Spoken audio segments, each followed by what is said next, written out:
Pozdrav dragi narode, dobrodošli u još jednu epizodu Slobodni. Današnja tema su HPV cjepiva. Sad već znamo da naša vlada planira uvesti cijepljenje protiv HPV-a za sljedeću godinu kao obavezno. To je bio motiv zašto sam već snimio jednu epizodu, imali ste prilike vidjeti, međutim istražujem i dalje. Postavljam pitanja i tražim odgovore koje se teško mogu dobiti od službenih institucija. Zato ćemo danas razgovarati upravo o detaljima, jer kao što znate u mojim emisijama dolaze ljudi koji imaju što reći o detaljima, o onim najvažnijim stvarima koje ne možete čuti u mainstream medijima. I stoga mi je današnja prilika i čast da ugostim gospođu koja je to istražila i dugo vremena se bavi ovom temom i danas će vam prezentirati. I to čak imam čast da bude u našem studiju jer je i iz Hrvatske, a njeno ime je doktorica Lucija Tomljenović. Pozdrav Lucija i dobrodošli u Slobodni. Pozdrav i zahvaljujem. Mi ćemo razgovarati na engleskom zbog auditorija koji većinom gleda ovu emisiju i van zemlje, a i gospođa Lucija radi već dugi niz godina vani, stoga prelazimo na engleski. Well, Lucia, tell us, why should we trust somebody like you about HPV vaccines? Well, first of all, I'm not here to give you my own opinion, just private opinion that is just, something conjured up in the air, because I find there's just quite a lot of that. I have a policy that I don't like saying anything that I cannot back up by independent research or research that it's not just my own. Mm-hmm. And you've done a lot of research. Can you tell us about your background, your scientific background? Sure. So I have a PhD in biochemistry, and for the last 15 years, I have been researching adverse events of vaccines and also the mechanisms by which vaccines may induce adverse events. And I have about 35 publications on this topic, 15 of which are about HPV vaccines. And I will disclose some conflicts of interest. I've been an expert witness in the Gardasil litigation, but 14 out of 15 of my publications precede any involvement in any paid expert witness. So I've made up, if I can say that, I made up my mind on HPV vaccines long before I've been asked to provide any input for the lawyers. Okay, it's very important because I'm also not in conflict of interest. That's very important because nobody's financing me. This is totally independent show. And today we want to show what you can prove. I spoke with some of my guests and I always say how you can prove what you're saying. And that's why we are now coming to HPV vaccines. Can you tell us what you published, what you know, and explain to our audience why you think we need to be more cautious about this vaccine? Sure. Well, we can start with the presentations that I prepared. Great. So I decided to entitle the presentation HPV Vaccines, What Does the Science Show? Because most claims made by the medical authorities and various physician groups on HPV vaccine efficacy and safety are actually completely unsubstantiated. And what I plan to talk first is the Cochrane 2025 review on HPV vaccines and its findings. Next, I will address the methodological biases in randomized control trials. Following that, I will offer what is likely the main driver for current HPV vaccine policies and lessons that should have been learned from past pharmaceutical product scandals. And I will end this talk with a discussion on HPV vaccine risks that are not disclosed in official vaccine leaflets provided to doctors. So first, what do you need to know about the Cochrane 2025 review? First, reviewers by the Cochrane collaborations are widely regarded as the gold standard of systematic reviews and are widely cited by health authorities and prestigious medical journals like the British Medical Journal. Now, the same British Medical Journal has celebrated the Cochrane 2025 review as a comprehensive anti-misinformation review that showed that HPV vaccination reduces the incidence of cervical cancer by as much as 80%, and that if the vaccine is given before 16 years of age. Now, I actually call that misinformation, and often this kind of misinformation is communicated because many people just read the abstract of a research article and do not actually bother to read the whole paper. And this Cochrane review is actually a 300-page plus long document. And the most important information begins after page 200, if you can bear to last that long. Now, one thing I noticed to begin with in the Cochrane review is this strange sentence. Cervical cancer is a common cancer in young women and people with uterine cervix. Now, as if people with uterine cervix can be anything other than women. I mean, they really should keep this nonsense out of science. Well, what about the rest of the review? Is it any better? Well, here you have the summary of the risk of bias for each of the epidemiological studies that were included in the review, according to the outcome of the study, according to the outcome that the study investigated. And here was the most relevant outcome, which is invasive cervical cancer. And this table, you see, continues, or there are several tables. Now here you have other outcomes like adenocarcinoma in situ. And you can here see that there is a lot of studies, and most of them are rated at either critical or serious risk of bias. Same goes for these other types of cancers that are caused by the HPV. Just one question. We here see in this table on the right side, there is a red and saying that is too biased. Can you explain us what this means? Serious bias and critical bias? Yes, so basically what does the risk of bias metric mean? It basically tells us the likelihood that a study contains methodological errors that could invalidate its results. So studies, for example, that are rated as having serious or critical risk of bias have substantial errors in design and analysis and reporting that make their results and conclusions essentially invalid, or at the very least, very highly suspicious. And so this is, again, the same table summary for the head and neck cancer. And this table is actually not in the Cochrane review. This is my summary. And basically my aim with this table was to summarize how many studies out of all examined for each clinically relevant outcome have been judged by the Cochrane reviewers themselves to be either at critical or serious risk of bias. And you can see from the last column that anywhere from 80 to 100% of all studies examined have that serious or critical at risk of bias rating. Now, in spite of this huge serious bias of the studies included in the review, the Cochrane authors concluded that there was moderate certainty evidence that HPV vaccine reduced the incidence of cervical cancer and high-grade SIM+3 lesions. Now, never mind the fact that only 4 studies that supposedly look at cervical cancer out of the total 20 were at moderate risk of bias, and the rest were at high or critical risk of bias. So in short, if the majority of your studies are of such poor quality, by your own assessment, you cannot claim that this is moderate certainty evidence. And even moderate certainty evidence is not something really I should be advertising.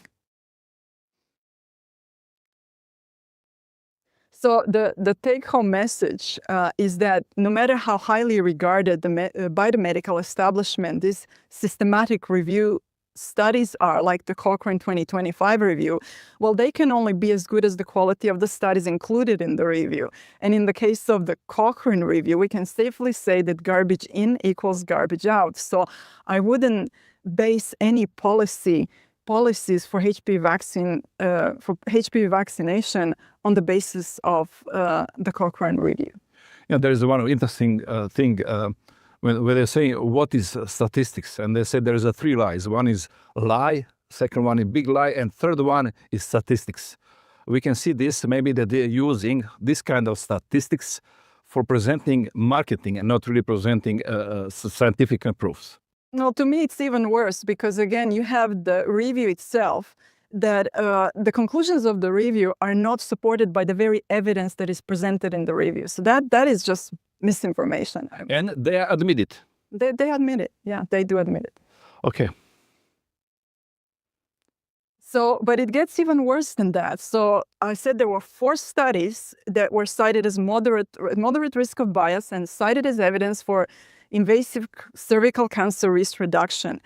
And what is particularly bad that one of these 4 studies did not even look at invasive cervical cancer at the outcome.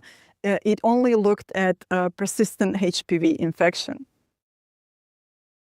Then we have additional 2 of the 4 studies, again cited as providing moderate evidence for invasive cervical cancer reduction, and they make demonstrably false claims.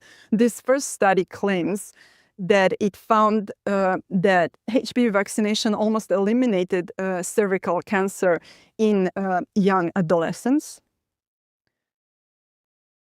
The second study makes a similar claim.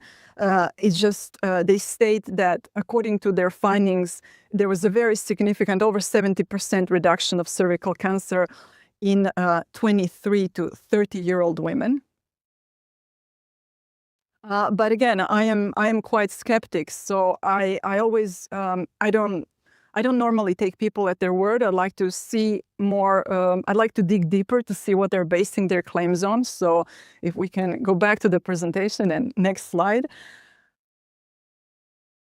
So here is basically the official British cervical cancer statistics that basically entirely invalidate the claims of these 2 studies, because at the bottom you see the incidence rate for the 0 to 19-year-old age group, and it's basically 0. I mean, it's a flat line. And then you have next 20 to 24-year-old age group. Again, it's a flat line. It actually increases a bit after the HPV vaccines were introduced. And now with the age group between 25 to 34, you see that incidence of cervical cancer actually increases, and it continues to increase even after HPV vaccines were introduced into the schedule. So again, this is official UK statistics on cervical cancer, and it totally invalidates the claims of both studies. And here is just a cleaner graph with just one age standardized line. And again, it shows that the rate of cervical cancers in the UK have been rapidly declining, and they have reached their lowest point long before HPV vaccines were introduced in the immunization schedule. Now we have a very similar picture with the Australian cervical cancer statistics. And these are actually really important because Australia has very high vaccination rates, and over about 80% of adolescents have received at least 1 dose of HPV vaccine. So if we should see an impact of HPV vaccination on a population level, this would be the place, Australia, and yet no impact. And again, same picture, US cervical cancer statistics. So what can we Let me ask before this. I had also interview with Aaron Seeley. We spoke about other vaccines, and he showed in his book also that all these diseases already declined much more before they introduced vaccines. And they even changed the way of statistics after they introduced vaccines, because after these statistics, in any case, that will decline cases because they change the way how they measure. And I see the same case. That means reduction of disease even before vaccine claim. And they are still claiming that vaccines are saved millions of lives. Well, I cannot comment on Aaron Seeley's book. I haven't read it yet. But when it comes to cervical cancer, again, I always say, you want me to believe something, show me the data. I've shown you the data. Where is the impact? I really don't see it. I mean, forgive me if I'm blind. But let's continue with the presentation. So one-line summary about the Cochrane review was provided by Peter Goche, who is a friend of mine and a very highly acclaimed scientist and expert in clinical trial design and also in systematic reviews and assessment of studies or observational studies. And he stated that the BMJ and the Cochrane hyped the HPV vaccine in this extreme, and indeed they have. And this is my one-slide summary of the Cochrane review on HPV vaccines, and it shows that basically the propaganda that resulted from the review findings is completely contradicted by the actual evidence presented in the review itself about the degree of methodological bias of the existing relevant studies. Next, I would like to present a topic that is apparently not discussed at all in the context of mass HPV vaccination programs, and that is the use of oral contraceptives, or as I abbreviate OCPs, in the population that has the highest HPV vaccine uptake, which is young women. Now, here is a very recent study published in 2024 that found that HPV vaccination actually increases the risk of cancer in women who take OCPs. So here you have on the very left at baseline women who do not take OCPs and are either vaccinated, which is in this dark pink or reddish box, or unvaccinated, which is the blue box. Now, in comparison to them, women who do take oral contraceptives, and this is what you see, these boxes on the right, they actually have higher risk of cervical cancer. And among those OCP takers, those that are vaccinated, which are these, again, dark pink boxes, they actually have the higher risk of cervical cancer. So basically, what this means is that HPV vaccination is actually likely to increase cervical cancer rates further down the track, unless HPV vaccinated women who take OCPs are warned to attend regular screening. However, there is evidence from studies showing that HPV vaccinated women have low screening rates because the vaccine seems to give them false sense of security. In the last interview, they call it this negative efficacy. Well, yes, that's negative efficacy because the vaccine is apparently doing exactly the opposite, has the opposite effect. And so, in spite of these findings, the authors concluded that the elimination of cervical cancer will be achieved through increased HPV vaccine rates and efforts to increase screening. Now, while I agree with the latter, I absolutely disagree with the former, as I believe it is highly logical, because if HPV vaccines increase the risk of getting cervical cancer in OCP users, then further reduction in cervical cancer cannot be achieved by increasing HPV vaccination rates. But it seems that the authors were not comfortable with the results of their study, so they made, at least in my opinion, a very lame attempt to justify them, or to explain them away. And so what they stated here is that the finding that the OCP users had higher rates of cancer among the HPV vaccinated is probably due to the fact that the data on cervical cancer was too small in this study. But if this is indeed the case, why does it not invalidate the observed increases in cervical cancer for other acknowledged risk factors, such as smoking? And the reason why is because it's probably a very tough pill to swallow for the researchers. And here is what I mean. As the table that is presented in this paper shows, the cervical cancer numbers in the HPV vaccinated OCP users are no smaller than the cervical cancer numbers in smokers who use oral contraceptives. So if smoking is then acknowledged by the authors as increasing the risk of cervical cancer in OCP users, so should likewise the HPV vaccination be equally acknowledged, because that is what the data show. So after having looked at the evidence from various observational studies, let us now examine the evidence from randomized control trials, which are similarly widely regarded as the gold standard of evidence-based medicine. And first question in that regard ought to be, what is the quality of the available randomized control trials on HPV vaccines? And here, what you want to keep in mind is that all of the randomized control trials on HPV vaccines were performed by the vaccine manufacturer. So first, again, it is good to look at systematic reviews. And here is a systematic review done by Peter Goche and his colleagues. And they included in this review a total of 22 trials and 2 follow-up studies. And I know Peter Goche personally, and I know that he has read all the clinical study reports from these clinical trials. And these are huge documents, I mean, thousands of pages. And I don't think there is a person in this world other than the HPV vaccine manufacturers that knows more about clinical trials than does Peter Goche. So you can, and he is an exceptionally good scientist. And so what were the main findings of the review? Well, basically, they judged all the 24 studies to be at high risk of bias.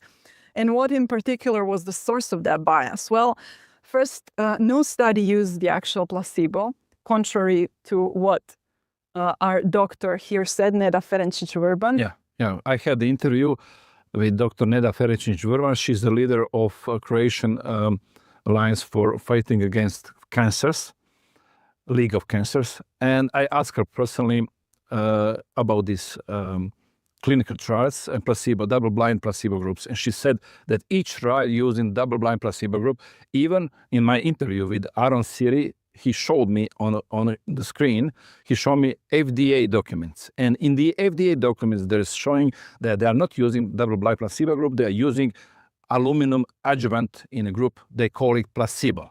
And they show that there is a 2.3% of autoimmune diseases in a 6 months period. I asked her and she said, no autoimmune disease, there is no any side effects, but we will continue, we will come to this. Side effects, that's very important. That's very important because you can see on my profile this interview. And when I asked her, because I had this information, she just said that I'm provoking her and she left. And that's why we are here more, because that's how I'm sure that I need to investigate more. Well, that's normally the argument or the reaction they have when they cannot counter your arguments, they just run away. So other than not using a placebo, there was also incomplete reporting of serious harms in the clinical trials for as much as 72% of participants. Now, the main findings of the reviews were that at 4 years of follow-up, the HPV vaccines did reduce HPV-related precursor lesions, but they also increased nervous system harms and also general harms. Another important point emphasized by the reviewers is that the clinical studies were mainly designed to assess efficacy and not safety. And for this reason, how much benefits may indeed outweigh the risk remains inconclusive and cannot be concluded on the basis of clinical trial data. Another review of the clinical trials made the point that there remain great uncertainties about HPV vaccine efficacy against cervical cancer because the randomized control trials did not examine cervical cancer as the outcome, but rather precancerous lesions. And the reason for this is that cervical cancer takes many decades to develop, while the control trials only followed up participants for about 3 years. And so the authors rightly noted that the available data indicated high efficacy against lower grade precancerous lesions does not necessarily translate to high vaccine efficacy against high grade SIN3 or worse lesions or cervical cancer. Now, German physicians have made the same point, emphasizing that ignoring uncertainties related to cervical cancer surrogate markers means that decisions at the health policy level, as well as the individual level, might have been misled.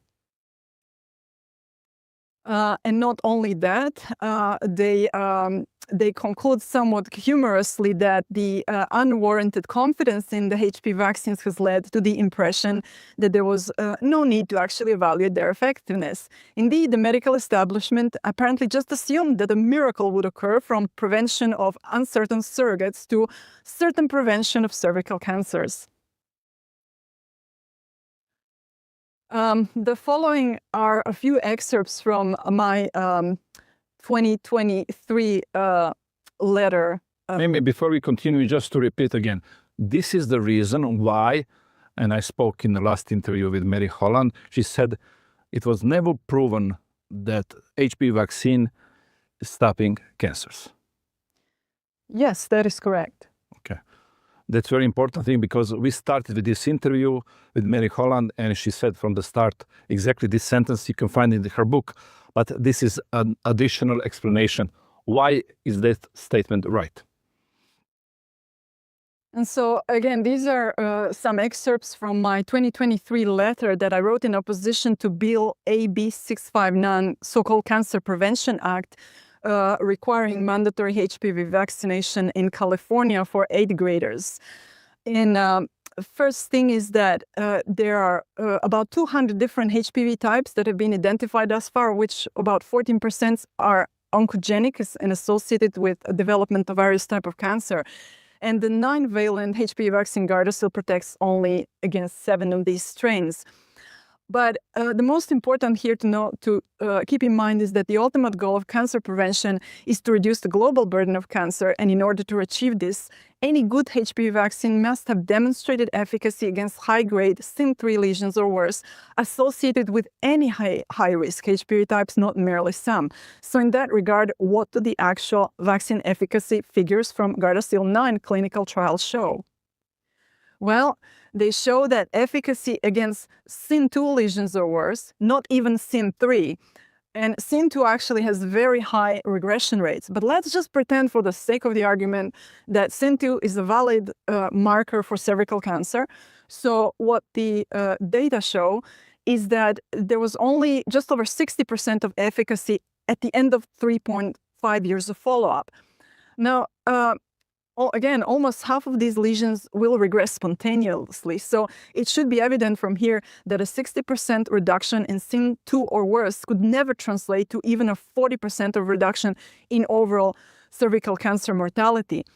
Approximately 60% of reduction of cervical cancer mortality could possibly happen only with a vaccine that had 100% efficacy that was sustained for a long period of times of several decades. But even then, this vaccine would just be on par with some of the lowest reductions observed related to regular PAP screening programs. So again, even in this highly idealistic imaginary scenario, Gardasil 9 would fail to make any impact on cervical cancer burden in the context of already existing PAP screening programs. According to this, we can say that the risk is higher than benefit. Not so fast, but we'll get to that. Okay. Now, for some, this whole story about surrogate markers is just too long to be told. It is much simpler to state, just as the vaccine manufacturers do, 100% efficacy against cervical cancer and other HPV-related diseases. And according to this article, again, by the German doctors, in Germany, even their committee for vaccination assumed lifelong protection of over 90%. Now, similar exaggerated statements were made by the Croatian health authorities. They likewise say that Gardasil 9 will prevent 90% of cervical cancer, because the theory is Gardasil 9 targets 7 strains which are collectively responsible for about 90% of cervical cancers. Therefore, Gardasil 9 will prevent 90% of cervical cancers. Now, this theory sounds really good, but the problem is it's actually false, and demonstrably so. So, as was this case in 2013, when Annals of Medicine published my review on HPV vaccines, the actual research data up to this point show that HPV vaccine official narratives are still at odds with evidence-based medicine.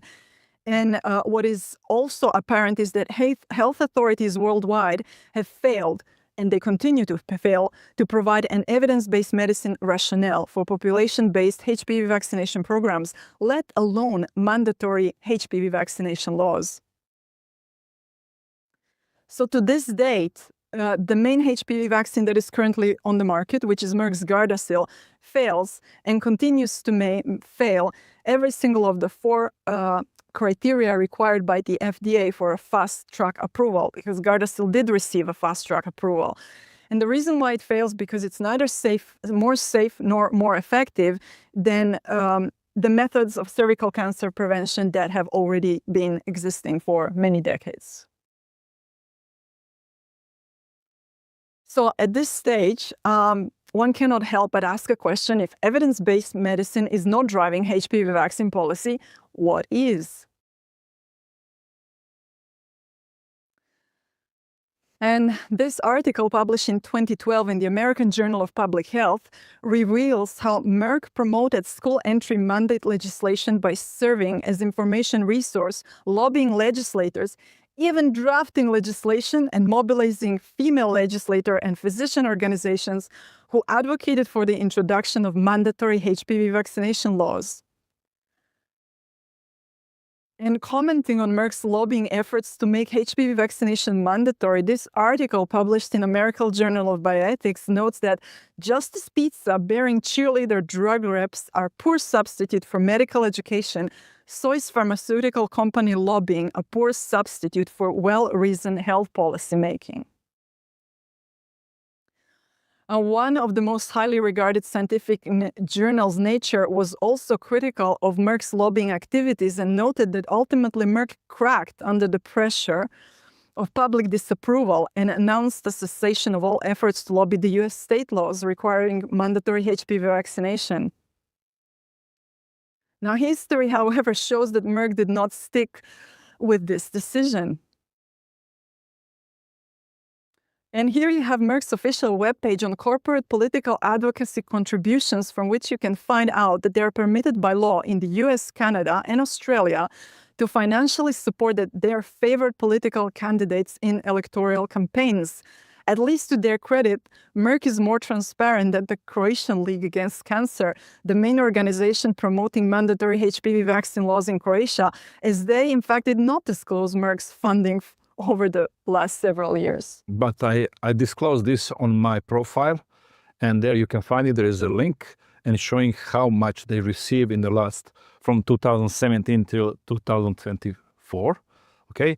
And also, I have to say, just for the 2023 and 4, they gave 2.5 million in 24 and 3.5 million for research. But that money went to scientists and doctors. And my logical question, I'm not the doctor, but my question is, how is possible that somebody who is receiving money from producer can be objective about risk or about efficacy of this product? I think they are biased, and we can now see that they are really biased in researchers, but even with the claims that it's safe and efficacy. Well, I never look first at how much money someone receives and from whom. I will never say, well, this was paid for by Merck, therefore it must be false. But when you look at the research and you see the flaws, and then you also look at the funding, well, things add up. It's not illegal, no, but we need to see that there is a conflict of interest. And so here, again, from the Merck's webpage on political advocacy contributions, you can find exactly whom they supported and how much. So, for example, in the 2024 report, which is about 32 pages long, you can find that they supported candidates from both ends of the spectrum, Democrat and Republican, and they do that. And the total amount of political advocacy contributions for 2024 was almost $1 million. We also find that as in 2025, so also in 2023 and 2021, Merck supported Cecilia Aguirre-Curry, a Democrat candidate for the California State Assembly. Now, this same Mrs. Cecilia Aguirre-Curry introduced the bill AB 659, which I already mentioned, the so-called Cancer Prevention Act bill, which called for mandatory HPV vaccination of all students wishing to attend 8th grade level schools in California, whether public or private. And the justification for the bill was, and I quote, "The HPV vaccine is safe and is most effective way to protect Californians against cervical cancer," end quote. I am not even going to call that misinformation. This is an outright falsehood. However, I'm not saying by this that Mrs. Curry deliberately made a false statement, but that is nonetheless a completely false statement. I would also like to note that the bill did not pass even in authoritarian California. Now here we have another article describing how Merck provided educational grants to professional medical associations dealing with adolescent and women's health and oncology in order to promote widespread HPV vaccine use. And this was shortly after Gardasil vaccine was approved by the FDA in 2006. Now, this is Merck's webpage on their grants to medical, scientific, and patients organizations, from which you can further follow their money trail. And Merck's motivation to heavily promote Gardasil use apparently boils down to simple math. The company lost quite a lot of money after their drug Vioxx has been taken off the market because of huge safety issues. And according to some estimates, Gardasil had a potential to make up for this financial loss. And for this reason, you had at times these types of cartoons circulating in the media making the point that Merck needed this financial shot in the arm from Gardasil to offset the liability caused by Vioxx. And in fact, some have made a joke that HPV stood for help pay for Vioxx. And here is another article in the news from that time, CNN News, saying that the Gardasil could help Merck get to its pre-Vioxx scandal money-making levels. And concerns over efficacy and safety of Merck's other drugs likewise apparently made the company heavily dependent on its Gardasil promotion campaign. And in that context, early in 2008, Merck sought to expand Gardasil use in women over 19 years of age. And according to Merck, these women represented a tremendous opportunity. And Merck's senior vice president of vaccines stated that, and I quote, "We have a number of programs to get after these women."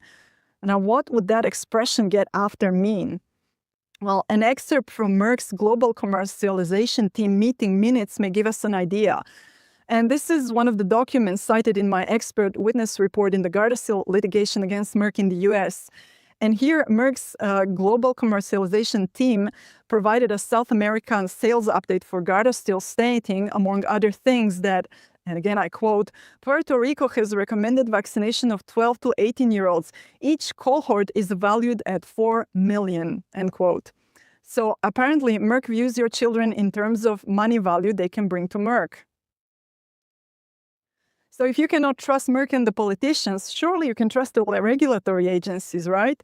Well, actually, no. They apparently are partners in crime. And this brings us to the next section of this talk, what we should have learned from the Vioxx scandals and really many other scandals like it.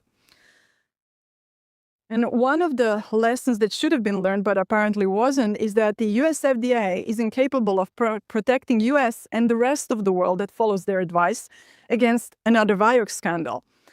Now, Vioxx was deemed to be one of the single greatest drug safety catastrophe in the history of the US. And this was a charge made by Dr. David Graham, who was actually in the FDA's Office of Drug and Safety. And he stated that Vioxx is estimated to have caused between 88 to 139,000 Americans to have heart attacks and strokes. And so here you have it, Merck's prior credentials in drug development, Vioxx, and over 100,000 of heart attacks and strokes. And now they want you to trust them when they tell you that Gardasil is safe and effective. And note that both Merck and the FDA were both guilty of obfuscating the cardiovascular risks of Vioxx. And because of that, Senator Grassley stated that the FDA had lost its way when it comes to making sure that drugs are safe, because apparently its relationships with the drug companies were too cozy. Now, another interesting fact is that in 2006, when Gardasil did gain the FDA approval, the acting FDA commissioner requested that the science board, which is an advisory board to the commissioner, form a subcommittee to assess the quality of the work of the FDA. And the conclusions of their assessment were published in a report that is no longer available online, but I do have it. And I published the conclusion in 2012 in this paper. And so the main three conclusions were from the review, from the FDA on review, is that the agency suffers from serious scientific deficiencies and is not positioned to meet current or emerging regulatory responsibilities. Next, that the FDA inability to keep up with scientific advances means that American lives are at risk. And next, the world looks to the FDA as a leader, but not only can the agency not lead, it cannot even keep up with the advances in science. And now it follows that a defective FDA means also that lives outside of US are at risk. And the Vioxx scandal proves that point as well, because deaths from Vioxx were certainly not restricted to the US. Now, some other not very flattering facts about the FDA. It turns out that 2 of the members of the advisory committee FDA that approved Gardasil for use were Merck's former employees, and yet the FDA granted the both of them waivers, finding them free of any conflicts of interest. Now, if you think the European Medicines Agency is any better when it comes to conflicts of interest, well, I'm sorry to disappoint. This is not the case, since about 80% of the EMA's funding comes from the drug industry. And next, we come to the revolving door phenomenon, and it refers to the fact that many federal employees from agencies like the FDA eventually go on to work for the big pharma. And it happens the other way around too, where former drug industry employees moved into federal jobs that handle healthcare policies. And here we have a very relevant example where the former US CDC Director Julie Gerberding subsequently became a president of Merck's vaccine division, a position which gained her over $100 million in wealth based on stocks, in addition to her high salary. And you can read more about that story in Peter Goetsche's most recent book, How Merck and Drug Regulators Hid Serious Harms on the HPV Vaccines. And this book is available from Amazon, and it gives a lot of information on the Gardasil vaccine lawsuit in which both Peter and I were involved as expert witnesses. Now, this finally brings me to the last section of my talk, which is HPV vaccine undisclosed risks. And I would like to begin this section with a testimony of Emily Tarsell submitted to the U.S. Senate Subcommittee on Investigations on July 15, 2025. Now, Emily is a friend of mine and a mother whose daughter Christina died from a cardiac arrhythmia following Gardasil vaccination. And in her testimony, Emily stated that she found infuriating to go to the CDC website and read statements that said that the reports of death have been investigated and have been found to be due to other causes. But the fact is that not only was Christina's case never fully investigated, the others she knew about were also never investigated either. Moreover, through a Freedom of Information Act request, she learned that Merck posted a VAERS report and in which they basically made a false claim that Chris died from a viral infection. And this claim was basically attributed to the reporting physician. But this was actually not the case. And the actual physician never made any such claim, as you will see from the following documents.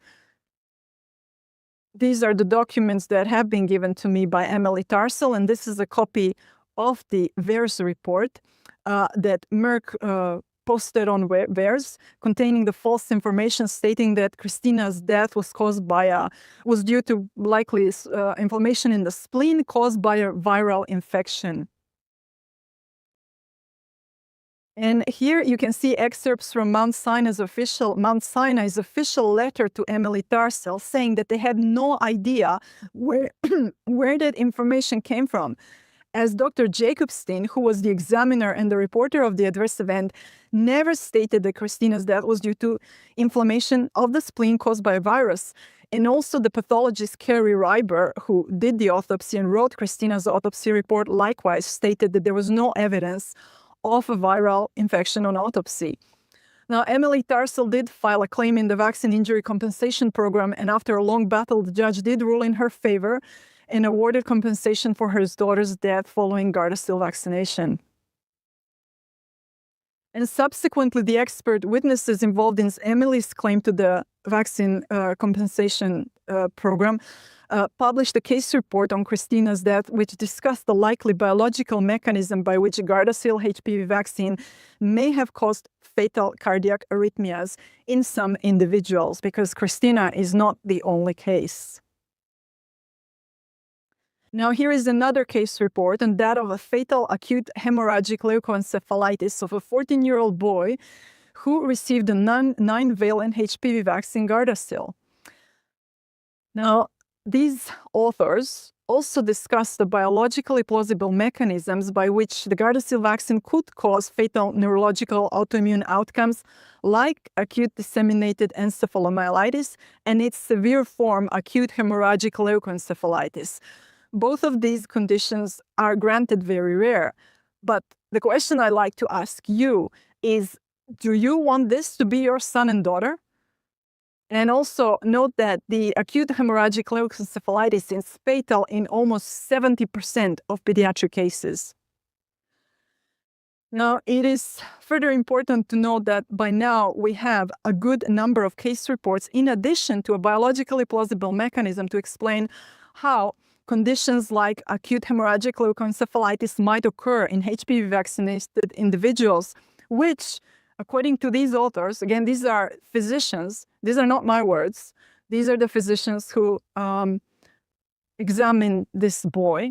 And if we can go back to the slide. So they conclude that these case reports strongly suggest that HPV vaccination played a causal role in the onset of acute disseminated encephalomyelitis in the patients described. And so, on one hand, we have our Croatian doctor Neda Ferencic-Vrban and the Croatian Cancer League, who are paid by the HPV vaccine manufacturers, telling us that there are no adverse events from this vaccine. While on the other hand, you have clinicians without any conflict of interest telling us the very opposite. And now, well, whom are you going to trust? Yeah. Simple question and a very easy answer. Now, next, we have more reports on encephalitis following HPV vaccination. And this article reported an investigation of the World Health Organization Adverse Event Database, VGBase, and found a significant signal of overreporting of encephalitis following vaccination with several vaccines, including the HPV vaccine. And the authors stated that the clinicians need to be aware of these potential risks. And again, ask yourself, are your physician and the promoters of the mandatory HPV vaccine bill in Croatia giving you all the relevant information of benefits and risk of HPV vaccine that would allow you to make a truly informed consent? Or are they simply parroting the HPV vaccine manufacturers' safe and effective propaganda? Now, the article cited here further notes that encephalitis is not listed in the HPV vaccine product information leaflet. Well, neither are cardiac arrhythmias or sudden death, and neither are many other types of adverse events reported in the scientific literature to date. In my own investigation of the US VAERS database, I found numerous safety signals of overreporting of adverse events following Gardasil vaccinations, and these are listed in my expert witness report that is freely available at the University of California, San Francisco website. Now, the conditions most significantly overreported following Gardasil vaccination, according to my analysis, are autonomic nervous system disorders, chronic fatigue syndrome, chronic pain syndromes, peripheral neuropathies, and the list goes on, ovarian failure or premature menopause, menstrual abnormalities, and permanent disability events. Note also that many of these signals have been verified by studies published independently by other researchers. And here is one example. These authors have also found overreporting of adverse events not listed in the Gardasil product information leaflet in their analysis of the US VAERS. And some of these adverse events, again, include disorders of the autonomic nervous system. And so it appears that to this date, medical and regulatory entities worldwide continue to provide inaccurate information regarding HPV vaccine risks and benefits that basically makes informed consent regarding vaccinations impossible. And finally, just a few take-home messages from this presentation. So, HPV vaccination risk versus benefits. I think this is, from all the observed and presented data, quite an accurate representation. So far, there are no proven benefits when it comes to prevention of cervical cancer, and HPV vaccines do not protect against all high-risk HPV types. While on the other hand, we have many reported serious risks such deaths, encephalitis, and many types of autoimmune disorders that quite often result in long-term disability. On the other hand, well, what is the solution to cervical cancer? Well, we had it for decades, regular pap screening programs, which have proven prevention strategies. And again, that irrespective, they will, if you attend regular pap screening programs, you don't have to fear any HPV type. And they also carry zero risks of death or encephalitis or these other conditions that have been reported following Gardasil vaccination. And for the end, this is one of Merck's ads, somewhat modified by me, that they started their promotional campaign for Gardasil. It stated, your son and daughter could be one less person affected by the HPV virus. But as the available research data show, actually your daughter or son could be one less person negatively affected by the HPV vaccine. So indeed, parent, ask yourself, why Gardasil when the same disease it is claimed to prevent can be safely and effectively prevented by other means? So exposing healthy children to long-term, unpredictable, and incompletely understood vaccine risks for no proven substantial benefits against a rare disease which develops many decades later in life and for which demonstrably safer and more effective prevention and curative measures have already been in existence for decades, is utterly unscientific, unreasonable, immoral, and plain reckless. Therefore, contrary to many official assertions, such a law will not save lives, or rather, it will put young lives at unnecessary risk. Well, thank you, Lucija. This presentation really is a detailed one, but for the end, I'll ask you something for our audience, and I'll ask in Croatian language. Da se na kraju čuje i naš lijepi jezik. Zamislimo da si roditelj i da sada dolaziš kod doktora koji traži da se cijepi tvoja kćer ili sin. Što bi tog doktora pitala? Pa pitala bi od doktora na temelju čega bazira svoju preporuku.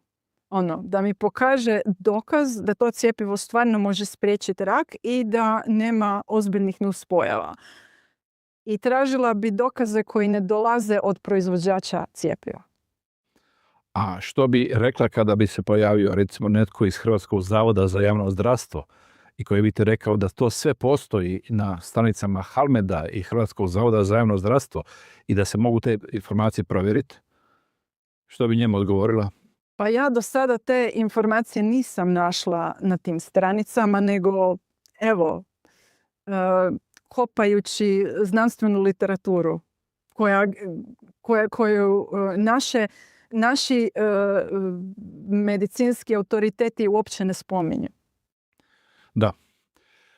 Dobro, hvala ti lijepo na ovoj prezentaciji. To je jako važna tema i ja ću dalje naravno pratiti situaciju što god novo bude došlo. Ja sam u prošloj emisiji imao i jedan važan podatak, a to je da su Sjedinjene države prije nekoliko dana, dakle od siječnja, meni se čini 25. siječnja, odlučile da će napraviti novu procjenu tog cjepiva i to su formirali jedan board na čelu kojeg je dr. Ricaf Levi sa Massachusetts Institute of Technology, koji je odlučio da će ponovo pregledati sve stvari i to piše fino i na njihovim stranicama. Stoga, ko želi postaviti pitanje, neka kaže kako to da mi Hrvatskoj hoćemo uvesti obavezno cjepivo, a onaj koji ga je proizveo i odobrio, a to je FDA, hoće ponovo analizirati upravo ovaj dio o kojem smo danas pričali, dakle sigurnost i efikasnost. Pa tako je, priča nije gotova i evo, hvala Bogu da je sada ta administracija u Americi malo razumnija nego ona prijašnja. Evo, dragi narode, nakon ove prezentacije koja je bila detaljna i možda nekima i malo naporna, međutim, ne možemo razgovarati o ovako ozbiljnoj temi površno. Jer ono što sam i sam doživio u tom intervjuu i ono što slušamo, marketinške poruke, nemaju detaljno objašnjenje zbog čega su tako nastale, zbog čega takvu poruku šalju. Jer uvijek je važno znati obrazložiti svoju tvrdnju. A kada se susretnem i kad postavljam pitanja da mi netko obrazloži, naletim na odbojnost ili, kao što sam već rekao u ovom slučaju, gdje sam proglašen provokatorom samo zato što sam pitao dokaze za svoju tvrdnju. Mislim da svako od vas danas može slobodno poslati bilo kojem od doktora ili oni koji govore da se trebaju djeca cijepiti protiv HPV-a ili Hrvatskom zavodu za javno zdravstvo, Halmedu ili Ministarstvu zdravlja, na kraju našoj ministrici, da kaže mi što u ovoj prezentaciji nije točno. Dakle, koje su tvrdnje gospođe Tomljenović netočne, da li možda i ovdje postoji nekakva pristranost ili krivo tumačenje, pa ako imaju takve podatke, slobodno mi pošaljite i bit ću sretan da ih objavim, jer mene zanima upravo ono što smo u proteklih nekoliko godina izgubili, a to je komunikacija, rasprava, jer znanost nije religija da u nju slijepo vjerujemo, znanost se zasniva na sumnji, a sumnja se propituje i tako i znanost napreduje. Stoga i ovdje nudim mogućnost da netko postavi pitanje, da donese dokaze, a ja ću objaviti. Jer ovu temu ne smijemo pustiti slučaju, pogotovo nakon što smo sve doživjeli proteklih 5 godina od početka pandemije, kada su nam stalno govorili slušaj struku, vjeruj znanosti, a ja sam na kraju ipak istražio sve i pogledao da to slijepo povjerenje nije imalo uporište. Nadam se da ste zadovoljni sa današnjom temom, sa gospođom Lucijom i vidimo se idući put u sljedećoj epizodi Slobodni.